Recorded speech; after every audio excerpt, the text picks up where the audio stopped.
పెద్దపల్లి జిల్లా కేంద్రంలోని జిల్లా కోర్టు ఆవరణలో నూతన జూనియర్ సివిల్ జడ్జి కోర్టు హాల్ను ప్రారంభోత్సవ కార్యక్రమాన్ని నిర్వహించారు. ఈ హాల్ను వర్చువల్ పద్ధతిలో హైకోర్టు ప్రధాన న్యాయమూర్తి అలిశెట్టి లక్ష్మీనారాయణ ప్రారంభించారు. జిల్లా కోర్టులో ఇప్పటికే 3 కోర్టు హాళ్లు ఉండగా కొత్త హాల్ ప్రారంభంతో మొత్తం కోర్టుల సంఖ్య 4కు చేరింది.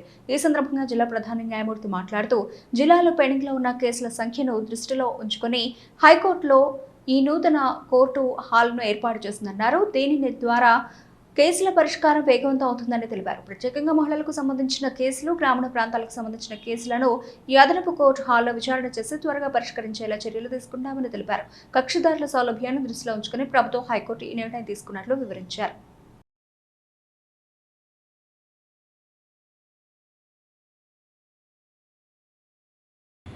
వర్చువల్ మోడ్లో ఇనాగరేషన్ చేయడం జరిగింది. ఇప్పటి వరకు మనకి ఒకటే మ్యాజిస్ట్రేట్ కోర్టు ఉన్నది. సో అక్కడ పెండెన్సీ చాలా ఎక్కువ ఉంది కాబట్టి ఒక కోర్టుతోనే స్పీడీ డిస్పోజల్ అనేది కొంచెం ఇబ్బంది అవుతుంది కాబట్టి హైకోర్టు వారు మనకి 2వ కోర్టు కూడా శాంక్షన్ చేయడం జరిగింది.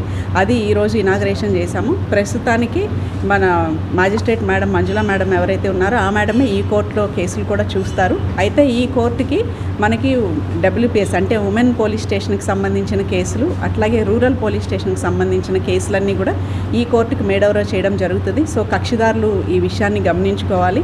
అంటే మీకు కూడా కోర్టు నుంచి మళ్ళీ ఫ్రెష్గా నోటీసులు, సమన్స్ వస్తాయి. మీ కేసు కనుక ఇక్కడికి ట్రాన్స్ఫర్ అయితే మీ వకీల్ గారులు కూడా చూసుకుంటారు.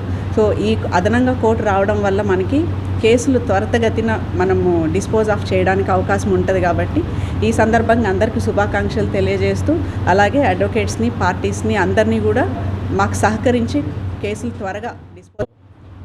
మొదటి శ్రేణి న్యాయస్థానం JMFC ప్రిన్సిపల్ కోర్టు ఉండేది. మరి హైకోర్టు వారు పెద్ద హృదయం చేసుకొని పెద్దపల్లి కోర్టు పరిధిలో అడిషనల్ JMFC కోర్టు కూడా శాంక్షన్ చేసి ఈరోజు వారు వర్చువల్గా ఇనాగ్రేషన్ చేసినందుకు వారికి మా బార్ అసోసియేషన్ తరఫున, మా ప్రిన్సిపల్ డిస్ట్రిక్ట్ జడ్జి మేడం అందరి తరఫున కూడా మేము వారికి ధన్యవాదాలు తెలియజేస్తూ ఉన్నాం. ఈ కోర్టు ద్వారా కక్షిదారులకు తొందరగా సత్వర న్యాయం దొరుకుతుందని చెప్పి మేము ఆశిస్తూ ఉన్నాం. అలాగే జూనియర్ అడ్వకేట్స్ అందరికి కూడా ఉపాధి దొరుకుతుంది, వారందరికీ కూడా వర్క్ దొరుకుతుంది. ఇది